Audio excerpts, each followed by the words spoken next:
කොල්ල කෙළු සියලු දෙනාම අදත් ආදරෙන් පිළිගන්නවා ඉන්සයිඩ් බයිස්කෝප් කියන තවත් ලස්සනම මූවි රිවිව් වීඩියෝ එකකට. අද channel එකට අලුතෙන් ආපු අයගෙන් ආදරෙන් ඉල්ලනවා channel එක subscribe කරලා අපිත් එක්ක දිගටම එකතු වෙලා ඉන්න කියලා. අද අපි කියන්නේ යන ස්ටෝරි එක ගැන කිව්වොත් මේක action crime thriller කැටගරියට තමයි වැටෙන්නේ. ඉතින් මංකොල්ල කාර්යෝ පීසකට අහුවෙන සුරූපී තරුණියකට ඒකෙන් බේරෙන්න කරන්න වෙන දේවල් වගේම එයා ඒ අයගෙන් ගැලවෙන්න දරන උත්සාහයත් අපිට මේ ෆිල්ම් එක පුරාවටම බලා ගන්න පුළුවන්. ඒ වගේම මේ ෆිල්ම් එකට IMDb රේටින් එකේ 8.9ක් වගේ විශාල රේටින් එකක් ලැබිලා තියෙනවා. එහෙනම් වැඩි කතා නැතුව වීඩියෝ එකට ලයික් එකක් දාගෙනම අපි අද ස්ටෝරි එකට යමු. සිනමාවේ නොදුටු තැන් සොයා යන අපේ ගවේෂණයට සියලන්ටම ආරාධනා කරනවා ඉන්සයිඩ් බයිස්කෝප්. අද අපේ කතාවේ ප්‍රධාන චරිත තමයි ජුලියට්. ඉතින් මෙයා එයාගේ අම්මගේ මරණයෙන් පස්සේ මෙයාගේ තාත්තත් එක්ක තමයි හැදී වැඩෙන්නේ. මෙයා එයාගේ තාත්තට ගොඩාක් ළඟ වගේම ගොඩාක් ආදරේ කෙනෙක්. ඉතින් මෙයාගේ තාත්තටත් එයාගේ මුළු ජීවිතේම තමයි ජුලියට් කියන්නේ. ඒත් එක දවසක් අවාසනාවන්ත විදියට හදිසි අනතුරකට ලක් වෙලා මෙයාගේ තාත්තට ගොඩක් අමාරු වෙලා හොස්පිටල් එකට ඇඩ්මිට් කරනවා. ඒත් මේ අනතුරෙන් ජුලියට්ගේ තාත්තව බේරගන්න පුළුවන් වෙන්නේ නැහැ. ජුලියට්ගේ තාත්තා මෙයාගේ ඇස් ඉස්සරහාම ජීවිතයෙන් සමුගන්නවා. ඒත් මෙයාගේ ජීවිතේ නැති වෙන්න කලින් මෙයා ජුලියට්ට එක දෙයක් කියනවා. ඒ තමයි දුවේ මගේ අන්තිම කැමැත්ත වෙන්නේ මම ඔයාගේ අම්මා හොඳටම අසනීප වෙලා ඉන්න කාලේ අපේ ගෙදර උගසට තියලා සල්ලි වගේක් ගත්තා. දැන් මම ඒ සල්ලි ඔක්කොම එකතු කරලා තියෙනවා. ඔයා ගිහිල්ලා ඒ ගෙදර ඒ ගුසින් බේරගන්න කියලා ජුලියට්ගේ තාත්තා මෙයාට එයාගේ අන්තිම කැමැත්ත කියලා මේ ලෝකෙන් සමු අරගෙන යනවා. ඉතින් මේ ජුලියට්ගේ ළඟින්ම හිටපු එයාගේ තාත්තාගේ වියෝව මෙයාට දරා ගන්න ගොඩාක් අමාරු වෙනවා. මෙයා මෙයාගේ කාමරෙන් එළියටවත් බහින්නේ නැතුව දවස් ගාණක් අඬ කාමරේම කාලය ගත කරනවා. ඒ වගේම මෙයා ඇන්ටි ડિප්‍රෙෂන් පෙති වගේම නිදා ගන්න ස්ලීපින් ටැබ්ලට් උත් පාවිච්චි කරනවා. ඔන්න ඉතින් මේ විදිහට සති දෙක තුනක කාලයක් ගත කරනකොට මෙයාට ආයෙත් මෙයාගේ තාත්තා මෙයාගෙන් අන්තිමටම ඉල්ලපු අන්තිම කැමැත්ත මතකෙට එනවා. ඉතින් මෙයා අන්තිමේදී තීරණය කරනවා මේ ඔක්කොම මතකයනුත් එක්ක මෙයා පොඩි කාලේ ජීවත් වුණ ගෙදරට ආයිත් යන්න. ඉතින් මෙයා ඊට කලින් මෙයාගේ ડોක්ටර්ව හම්බෙන්න හොස්පිටල් එකට යනවා. මෙතනදී මෙයා මේ යන්න ගමන වගේම මෙයා පාවිච්චි කරන බෙහෙත් ගැනත් ડોක්ටර්ට කියනවා. මෙතනදී ડોක්ටර් මෙයාට කියනවා මම ඔයාට දෙන අවවාදය තමයි ඔය බෙහෙත් බොන එක සම්පූර්ණයෙන්ම නවත්තන්න. මේ ඔයා පාවිච්චි කරන බෙහෙත් ගොඩාක් සැර වැඩි. මේ බෙහෙත් වල සැර වැඩි නිසා ඔයාගේ මොළයට උනත් හානි වෙන්න පුළුවන් කියලා ડોක්ටර් ජුලියට්ට කියනවා. ඉතින් හොස්පිටල් එකෙන් පස්සේ මෙයා කෙලින්ම යන්නේ පල්ලියට. මෙයාට මෙයාගේ තාත්තගෙන් පස්සේ මෙයාගේ ජීවිතේට ළඟම කෙනා තමයි පල්ලියේ ෆාදර්. මෙයා පල්ලියේ ෆාදර්ටත් මෙයා මේ යන්න ගමන ගැන කියලා ෆාදර්ගෙන් ආශිර්වාදත් අරගෙන මෙයාගේ උපන් ගම වුණ මල්වාඩි බලා පිටත් වෙනවා. ඉතින් මේ ගමන අතරතුර මෙයාට මතක් වෙනවා මෙයාගේ තාත්තා මෙයාගේ ජීවිතේ ඉන්නකොට එයාගේ ජීවිතේ ගත වුණු විදිය. මෙයා පොඩි කාලේ ඉඳලම ගොඩාක් කෙලිදෙලෙන් විනෝදයෙන් හැදුණු ගෑනු ළමයෙක්. ඉතින් මෙයාගේ අම්මගේ මරණයෙන් පස්සේ මෙයාගේ ජීවිතේට ඉතුරු වෙන එකම කෙනා තමයි මෙයාගේ තාත්තා. ඉතින් ඔන්න ওই විදිහට සතුටු දුක්බර මතක ගොඩාක් අරගෙන ජුලියට් මල්වාඩි වලට එනවා. ඉතින් මෙයා ගමට ඇතුල් වෙන්න කලින් මේ ඉඩම තියලා සල්ලි ගත්ත පන්නප්පට කෝල් එකක් අරගෙන කියනවා මම මල්වාඩි වලට ඇවිල්ලා ඉන්නේ. මම සල්ලිත් අරගෙනයි ආවේ. සර්ව හම්බෙන්න පුළුවන් කොහෙදද කියලා. ඔන්න මෙතනදී පන්නප්ප මෙයාට කියනවා මම නම් ගමෙන් එළියට ගිහිල්ලා ඉන්නේ. මම මගේ විශ්වාසවන්ත මිනිස්සෙක් එවන්නම්. ඔයා එයාට සල්ලි ටික දෙන්න. එතනින් එහාට දේවල් එයා බලාගනි කියලා. ඉතින් මෙතනින් පස්සේ ජුලියට් ආයෙත් වාහනේට නැගලා ඉස්සරහට යනකොට මෙයාට තේරෙනවා කවුරු හරි එයාව ෆලෝ කරනවයි කියලා. ඉතින් ඒත් මෙයා ඒක එච්චර ගණන් ගන්නේ නැහැ. ඔන්න මෙතනින් පස්සේ මෙයා ආයි වාහනෙන් බහින්නේ මල්වාඩි ගමේ පොඩි කඩපිලක් ගාව. ඔන්න ඒත් එක්කම මෙයාට රාමු කියලා කෙනෙක්ගෙන් කෝල් එකක් එනවා. මෙයා ජුලියට්ට කතා කරලා කියනවා මැඩම් මම කතා කරන්නේ අර පන්නප්ප මහත්තයා කියපු මිනිස්සයා. මම මල්වාඩි වලට ගොඩාක් ළඟින් ඉන්නේ. මැඩම් ඔය ළඟ තියෙන කඩේකට ගිහිල්ලා තේ එකක් එහෙම බීලා ඉන්න. මම ටක් ගාලා උතන්ට එන්නම් කියලා. ඔන්න ටික වෙලාවක් යනකොට රාමු මේ කඩේට එනවා. මෙයා ඇවිල්ලා ජුලියට්ව එයාගේ ගෙදරට එක්කන් යන්න පිටත් වෙනවා. මෙතන රාමුගේ ගෝලයා තමයි චාපා. මෙයා ටිකක් මෝඩ මිනිස්සෙක්. ඔන්න ඉතින් රාමුයි චාපයි ජුලියට්ව එයාගේ ගෙදරට එක්කන් යන්න රාමුගේ ජීප් එකෙන් පිටත් වෙනවා. ඉතින් මේ යන අතරතුර රාමු ජුලියට්ට කියනවා පහුගිය අවුරුදු ටිකේ මේ ගම සෑහෙන්න වෙනස් වෙලා තියෙන්නේ. නෝනට නම් මේ සමහර තැන් අඳුර ගන්නත් බැරුව ඇති නේද කියලා. ඒ වගේම චාපා ජුලියට්ගේ ලස්සන ගැන වර්ණනා කරන්නත් අමතක කරන්නේ නැහැ. මේ විදිහට ගම්බද පළාතෙන් ටිකක් ඈත් වෙලා කැලෑබද පරිසරයකට මේ අය ඇතුල් වෙනවා. ජුලියට්ගේ ගෙදර තියෙන්නේ දමේ ඉඳලා කිලෝමීටර් 6-7ක් විතර ඈතින් කැලේ මැද්දට වෙන්න. ඉතින් මේ එන ගමන් රාමු කියනවා මේ ගම එච්චර දියුණු නැති නිසා මේ ගෙවල් වල හිටපු අය හැමෝම ඒවා අත්හැරලා ගිහිල්ලා දැන් මේ පළාතම පාළුවට ගිහිල්ලා තියෙන්නේ කියලා. මේ විදිහට සෑහෙන දුරක් පහු කරගෙන මේ අය ජුලියට්ගේ පරණ ගෙදරට එනවා. මෙතනදී රාමු කියනවා චාපයි මමයි ඇවිල්ලා ඉඳලා හිටලා මේවා සුද්ධ කරලා යනවා. නැත්තම් දැනටමත් මේ දේවල් කැලෙන් වැහිලා ගිහිල්ලායි කියලා මෙයා කියනවා. ඉතින් ගේ ඇතුළට යන ජුලියට්ට එයාගේ අම්මගේ පරණ මතකයන් මතකෙට එනවා. ඒ වගේම මෙයාට මතක් වෙනවා මෙයාගේ අම්මා ගොඩක් අසනීපෙන් ඉන්නකොට මෙයාගේ තාත්තා මේ ගෙදර පන්නප්පට උගසට දෙන විදිය. ඉතින් මෙයා ගේ වටයක් ගිහිල්ලා මෙයාගේ ෆෝන් එක charge කරන්න හදනකොට රාමු ජුලියට්ට කියනවා කරන්ට් එක නැතුව ඇති නෝනා. මොකද මේ දවස් ටිකේම වැස්ස නිසා ගස් කඩන් වැටිලා වයර් ඔක්කොම කැඩිලා ඇත්තේ කියලා. ඒ වගේම මෙයා කියනවා නෝනට කන්න දෙයක්වත් ගෙදර නැතුව ඇති. මම ගමේ කඩේට ගිහිල්ලා නෝනට කන්න බුරියානියකකුයි තව ගෙදරට අවශ්‍ය දේවල් ටිකකුයි අරන් එන්නම් කියලා මෙයා පිටත් වෙලා යනවා. මෙතනින් පස්සේ ජුලියට්ගේ ඇතුළට ගිහිල්ලා ඇඳුම් මාරු කරන්න හදනකොට මෙයාට ඇහෙනවා එකපාරටම ජනේලේ අරින සද්දයක්. ඉතින් මෙයා එකපාරටම හැරිලා බලනකොට මෙයා දකිනවා අර රාමුත් එක්ක ආපු චාපා ජනේලේ ළඟ ඉඳලා දුවනවා. ඉතින් රාමු යන ගමන් චාපට බයිනවා ඔබට ගෑණියෙක් දැක්ක ගමන්ම මොලේ විකාර වෙනවද? මොකද්ද ඒ ගේ පල්ලෙහාට ගිහිල්ලා කරන්න හැදුවේ කියලා. මෙතනදී චාපා කියනවා මම මුකුත් කරන්න ගියේ නැහැ නිකන් බලන්නයි ගියේ කියලා. මෙතනදී රාමු මේ මිනිහට බයිනවා උඹ ආයෙත් ඒ වගේ වැඩක් කරලා අහු වුණොත් මම උඹව හැම ගහනවා. උඹ හරි වයසින් කසාදයක් කරගත්තේ නැති එකේ වාගේ තමයි ඔය තියෙන්නේ කියලා. ඔන්න ඉතින් මේ විදිහට ටික කරවල වෙලා රාත්‍රිය උදා වෙනවා. ඔන්න ඉතින් ජුලියට් මේ ගෙදර කරන්ට් එකක් නැති නිසා ලාම්පුවකුත් පත්තු කරගෙන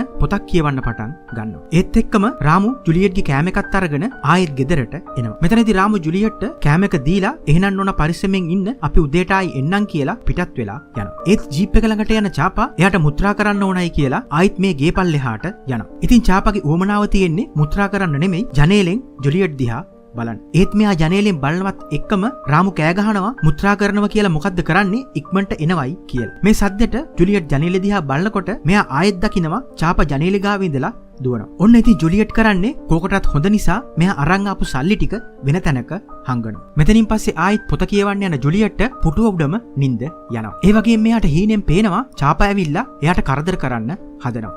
මේත් එක්කම මෙයා එකපාරටම නිින්දෙන් බය වෙලා ඇහැරෙනවා. ඉතින් ටික වෙලාවක් යනකොට මෙයාට අමුතු සතෙක් කෑ ගහනවා වගේ සද්දයක් එළියෙන් ඇහෙනවා. ඒ වගේම මෙයාට කවුරු හරි එළිය ඇවිදින වගේ සද්දෙකුත් ඇහෙන්න පටන් ගන්නවා. මෙයා මේ සද්දෙට හොඳටම බය වෙලා ජුලියට් රාමුට කෝල් එකක් ගන්න හදනවා. ඒත් මේ කැලේ මැද්දේ එයාට කෝල් එකක් ගන්න සිග්නල් නැහැයි කියලා මෙයා දකිනවා. ඉතින් ඊට පස්සේ ජුලියට් කරන්නේ ඉස්සරහා දොර ඇරලා එළියට බහලා බලනවා කවුරු හරි එළියේ ඉන්නවද කියලා. ඒත් මෙයාට එළිය කිසි දෙයක් දකින්න හම්බ වෙන්නේ නැහැ. ඊට පස්සේ ජුලියට් ආයේ ගේ ඇතුළට ගිහිල්ලා දොර වහලා බලනකොට මෙයා දකිනවා මඩ ගෑවුණු අඩිසලකුණු වගේක් ගේ ඇතුළට ගිහිල්ලා තියෙනවා. ඉතින් මේ මඩ ගෑවුණු අඩිසලකුණු ගේ ඇතුළට ගිහිල්ලා තියෙනවා දකින්න ජුලියට් ඒ වදිගේ ගිහිල්ලා බලනකොට මෙයා දකිනවා කුස්සියේ මිනිහෙක් බිම වාඩි වෙලා එයාට අර කණ්ඩගෙන ආපු බුරියානියක දිග අරගෙන කනවා. ඉතින් මේක දකින්න ජුලියට් හොඳටම බය වෙනවා. ඒත් එක්කම මේ මිනිස්සයා කටින් අර කලින් ඇහුණා වගේ සතෙක් කෑ ගහනවා වගේ සද්ද දාන්න පටන් ගන්නවා. මේකට හොඳටම බය වෙන ජුලියට් මේ කාමරෙන් එළියට දුවන්න හැදුවත් තවත් මිනිස්සෙක් එළියේ ඉඳලා ඇවිල්ලා ජුලියට්ව ආයෙත් කාමරය ඇතුළට තල්ලු කරලා දානවා. මෙතනදී මේ අනිත් මිනිස්සයව දකින්න ජුලියට්ට මතක් වෙනවා මේ අර අද උදේ මේ ගමට එනකොට මෙයාගේ වාහනේ ෆලෝ කරගෙන ආපු මිනිස්සයයි කියලා. මෙතනදී මේ කිහිලි කරුවෙන් යන මිනිස්සයා තමයි රාගව්. ඉතින් රාගව් ජුලියට්ට කියනවා මට ඇහුණා උඹ අර කුරුම්බකාරයා ගාව ඉන්නකොට කාටද කෝල් කරලා කියනවා සල්ලි වගේක් තියෙනවා කියලා. ඒ සල්ලි කොහෙද කියලා කියපන් අපි උඹට කරදරයක් කරන්නේ නැහැයි කියලා. ඉතින් මේකට හොඳටම බය වෙන ජුලියට් මෙතනින් පැනලා උඩ තට්ටුවට ගිහිල්ලා ඒකේ දොර වහ ගන්නවා. මෙතනින් පස්සේ මෙයාට ඇහෙනවා එයාගේ වහල උඩ තවත් මිනිස්සෙක් ඇවිදිනවයි කියලා. ඒත් එක්කම ඒ වහල උඩ හිටපු මිනිස්සයා ජුලියට්ගේ වහල උඩින් ජුලියට් ඉන්න තැනට බහිනවා. මේකට හොඳටම බය වෙන ජුලියට් මේ කාමරේ අයිනකට දුවනවා. මේත් එක්කම අර යට හිටපු දෙන්නයි වහලෙන් පැනපු මිනිහයි මේ තුන් දෙනාගේ නායකයා සුරේනුයි ජුලියට් ඉන්න කාමරේ ඇතුළට එනවා. මෙතනදී මේ හතර දෙනා කියනවා අපි දන්නවා ඔබ ගාව ගොඩාක් සල්ලි තියෙනවයි කියලා. ඒ සල්ලි ටික අපිට දුන්නොත් අපෙන් උඹට කිසිම කරදරයක් වෙන්නේ නැහැ. නැත්තම් උඹට මැරෙන්න තමයි වෙන්නේ කියලා විබු ජුලියට්ට කියනවා. මෙතන ඉන්න වනචරයා තමයි ගෝපු. මෙයා සනාට කියනවා මට මේ ගෑනු ළමයා ගැන ආසාවක් ආවා අයියේ. මට මේ ගෑනු ළමයාව අදරෑ කොහොම හරි ඕනේ කියලා ගෝපු සනාට කියනවා. මෙතනින් පස්සේ ගෝපු කරන්නේ ජුලියට්ව මේ කාමරේ මැදට ඇදගෙන එනවා. ඇවිල්ලා මෙයාව උඩ ඉඳලා පල්ලෙහා තට්ටුවට තල්ලු කරලා දානවා. මෙතනදී පඩිපෙළෙන් බිමට වැටෙන ජුලියට්ට එතනම සිහිය නැති වෙනවා. ඉතින් මේ කට්ටිය රාගව්ව මෙතන තියලා ගේ ඇතුලේ සල්ලි හොයන්න බෙදිලා යනවා. ඉතින් මේ සල්ලි හොයන එක වෙනුවට ගෝපුට තියෙන්නේ වෙනමම ආසාවක්. මෙයා කරන්නේ ආයෙත් ජුලියට් ළඟට ඇවිල්ලා මෙයාගේ ආසාව ඉෂ්ට කරගන්න හදනවා. මෙතනදී ජුලියට් කරන්නේ ගෝපුගේ අතහපලා මෙතනින් පැනලා දුවනවා. ඒ ජුලියට් අර පඩිපෙළ උඩ ඉඳලා වැටුණ නිසා මෙයාගේ කකුල හොඳටම තුවාල වෙලයි තියෙන්නේ. මෙයාට වැඩි දුරක් දුවන්න වෙන්නේ නැහැ. සුරේන් ගෙයින් එළියට බහැලා ටෝච් එක ගහලා බලනකොට මෙයා දකිනවා ජුලියට් ගෙඩ ටිකක් දුරින් බිම වැටිලා ඉන්නවා. සුරේන් කරන්නේ ජුලියට් ළඟට ගිහිල්ලා ආයෙත් ජුලියට්ට කියනවා ඔබ මගේ ඉවසීමේ සීමාව පන්නලා තියෙන්නේ. දැන්වත් අපිට උඹේ සල්ලි තියෙන තැන කිව්වේ නැත්තම් උඹට බේරෙන්න වෙන්නේ නැහැයි කියලා මෙයා ජුලියට්ට කියනවා. ඒ ජුලියට් මේ අයට මෙයා සල්ලි හංගපු තැන කියන්නේ නැහැ. ඉතින් සුරේන් කරන්නේ ජුලියට්ගේ කකුලෙන් අල්ලගෙන ආයෙත් ගේ පැත්තට ඇදගෙන එනවා. මෙතනදී ජුලියට් කරන්නේ එතන බිම වැටලා තියෙන ගලකින් සුරේන්ගේ දනිස්සට ගහලා මෙතනින් පැනලා කැලේ පැත්තට දුවනවා. ඉතින් මේ සුරේන්ගේ කෑ ගැහිල්ලට ගේ ඇතුලේ හිටපු කට්ටියත් එළියට ඇවිල්ලා රාගව්ව ගෙදර සල්ලි හොයන්න තියලා අනෙත් තුන් දෙනා ජුලියට්ව හොයාගෙන කැලේ ඇතුලට යනවා. මෙතනින් පස්සේ ජුලියට් දුවගෙන එන්නේ අර හොරු හතර දෙනාගෙම කැලේ මැද්දේ තියෙන ගෙදරට. ඉතින් මේ ගෙදර එළියේ බැඳලා ඉන්න බල්ලා ජුලියට්ව දැකපු ගමන් බුරන්න පටන් ගන්නවා. ඒත් එක්කම මේ බල්ලා බුරන සද්දේ ජුලියට්ව හොයාගෙන එන අර මංකොල්ලකාරයෝ තුන් දෙනාට ඇහෙනවා. ඉතින් වැඩි වෙලා යන්නේ නැහැ. ජුලියට් දකිනවා ඈතින් ටෝච් එළියක් එනවා. ඔන්න ජුලියට් කරන්නේ මේ ගේ පිටිපස්සට ගිහිල්ලා හැංගෙනවා. ඒත් මේ අයට ජුලියට්ව හොයාගන්න ලොකු වෙලාවක් යන්නේ නැහැ. ඉතින් ඊට පස්සේ මේ අය ජුලියට්ව වට කරලා අල්ලගන්නවා. ඉතින් මේ තුන් දෙනා දැනගන්නවා ජුලියට්ගෙන් කොච්චර ඇහුවත් මේ සල්ලි තියෙන තැන දැනගන්න ලැබෙන්නේ නැහැයි කියලා. ඉතින් මේ අයගේ ලොක්කා සුරේන් ජුලියට්ට හොඳටම ගහලා එතන තියෙන වතුර ටැංකිය ඔබලා අහනවා මේ උඹට දෙන අන්තිම අවස්ථාව සල්ලි තියෙන තැන කියපන් නැත්නම් අපි උඹ නැතුව හරි සල්ලි හොයාගන්නම් කියලා. ඒ ජුලියට් මේ සල්ලි තියෙන තැන ගැන කිසිම දෙයක් කියන්නේ නැහැ. අන්තිමේදී සුරේන් ජුලියට්ට සිහිය නැති වෙන්නම ගහලා එයාව මේ වතුර ටැංකියට ඔබලා මේ වතුර ටැංකියට උඩින් දැලකුත් දාලා ආයෙත් සල්ලි හොයන්න ජුලියට් හිටපු ගෙදරට යනවා.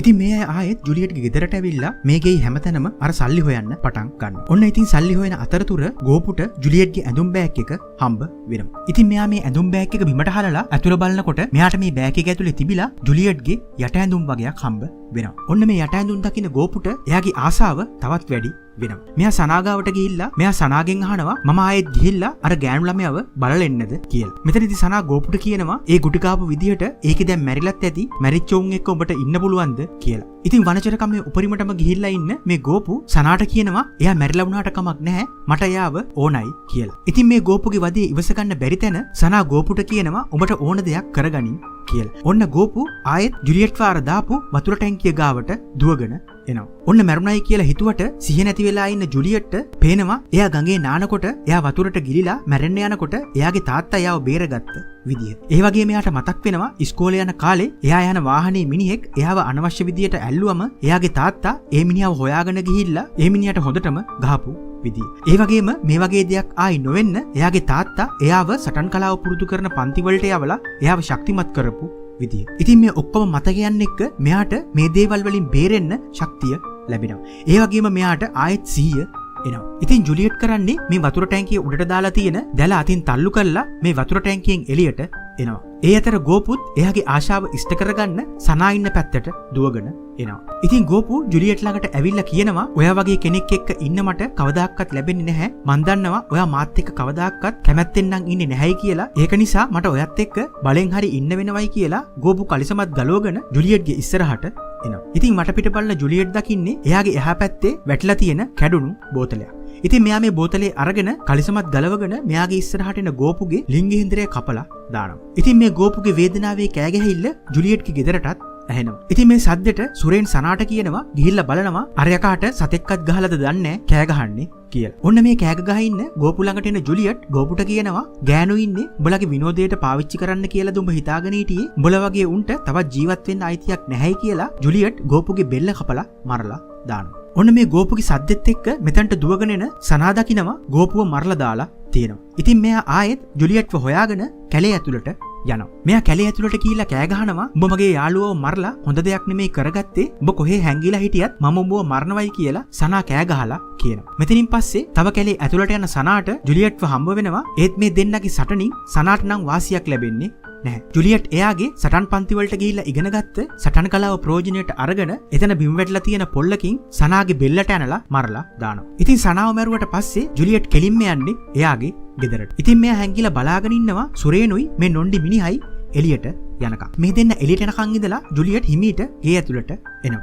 ඒ ජුලියට් හිතපු නැති විදිහට මේක උගුලක් වෙන්නේ ජුලියට් ගේ ඇතුළට ගිය ගමන් ආයෙත් මේ දෙන්න ගේ ඇතුළට ඇවිල්ලා දොර වහලා අගුල දානවා. ඉතින් මෙතනින් පස්සේ ජුලියට් ගෙයි සුරේන් ගෙයි වලිය පටන් ගන්නවා. ඔන්න මේ දෙන්නගේ මේ වලිය අතරතුර රාගව් අර හංගලා තිබ්බ සල්ලි බණ්ඩලේ හොයා ගන්නවා. ඉතින් ඊට පස්සේ සුරේන් රාගවට කියනවා එළියට ගිහිල්ලා යන්න ලෑස්ති වෙන්න මම මේ වැඩේ ඉවර කරලා එන්නම් කියලා. ඊට පස්සේ සුරේන් ජුලියට් ළඟට ඇවිල්ලා ජුලියට්ව මරන්න හැදුවත් ජුලියට් එතන තියෙන හිරමණයක් අරගෙන සුරේන්ට ඇනලා ඊට පස්සේ එතන තියෙන මිරිස් සමරන ගලකින් සුරේන්ගේ ඔළුව කුඩු වෙන්නම ගහලා මරලා දානවා. ඔන්න මෙතනින් පස්සේ ඉතුරු වෙන්නේ අර අබ්බගාත රාගව් විතරයි. මෙයා ජුලියට්ගෙන් සමාව අරගෙන ආයෙත් අර සල්ලි ටික දීලා එයාව අතාරින්න කිව්වත් ජුලියට්ගෙන් නම් රාගව්ට සමාවක් ලැබෙන්නේ නැහැ. ජුලියට් එයාවත් ගහලා මරලා දානවා. ඉතින් ඔන්න ওই විදිහට මේ භයානක අඳුරු රාත්‍රිය නිමා වෙනවා. ඔන්න පහුවෙන්ද උදේ පන්නප්පා අර ගෙදර ලියකියවිලි ටිකත් අරගෙන එනවා මේ ගෙදර වැඩේ ඉවර කරලා දාන්න.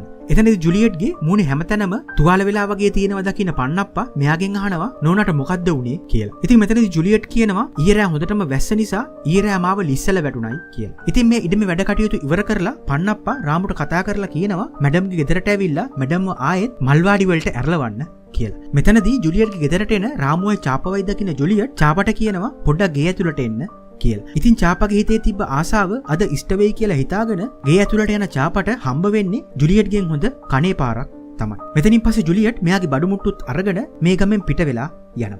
මෙයා මෙතනින් පස්සේ කෙලින්ම යන්නේ මෙයාගේ අම්මගේ තාත්තගේ සොහන ගාවට. මෙතනින් පස්සේ මෙයා පල්ලියේ ෆාදර් ඉස්සරහා මෙයාගේ අතින් වුණ පාපයන් සේරම පාපොච්චාරණය කරලා දෙවියන් වහන්සේ ඉස්සරහා සමාව ඉල්ලනවා. ඉතින් දැන් ඔයගොල්ලෝ බලන්න ඇති අර මරපු මිනි හතරට මොකද වුනේ කියලා. ඉතින් එදා රෑ මේ හතර දෙනාව මරලා ගේ ඉස්සරහා වාඩි වෙලා ඉන්නකොට මෙයාගේ උදව්වට එන්නේ රාමු. ඉතින් ජුලියට් රාමුට මෙතන වුණ සේරම විස්තරය කියනවා. මෙතනදී මේ දෙන්න මේ තැන් තැන් වල මරලා දාපු මිනි සේරම එකතු කරන් ඇවිල්ලා කැලේ මැද්දේ ගිනි ගොඩක් ගහලා පුච්චලා දානවා. ඉතින් ඔන්න ওই විදිහට ජුලියට්ගේ කතාව අවසන් වෙනවා. ඉතින් අවසන් වෙනවා කිව්වට ෆිල්ම් එකේ අන්තිමට ජුලියට්ට මල්වාඩි පොලිසියෙන් කෝල් එකක් එනවා. එයාට පොලිසියෙන් කතා කරලා කියනවා ප්‍රශ්න වගේකට උත්තර දෙන්න මල්වාඩි වලට හැකියක්මනින් එන්නයි කියලා. එහෙනම් කතාව මෙතනින් තමයි ඉවර වෙන්නේ. ස්ටෝරි එක ගැන ඔයගොල්ලන්ගේ අදහස් අනිවාර්යෙන් පල්ලෙහෙන් කමෙන්ට් කරන්න අමතක කරන්න එපා. ඒ වගේම වීඩියෝ එකට ලයික් එකක් දාලා channel එක තාම subscribe කරේ නැත්නම් channel එක subscribe කරලා තිබ්බොත් අපි වීඩියෝ එකක් දාපු ගමන්ම ඔයගොල්ලන්ට බලන්නත් පුළුවන්. එහෙනම් තවත් මේ වගේ ලස්සන movie review එකකින් හම්බෙමු. අපි Inside Bioscope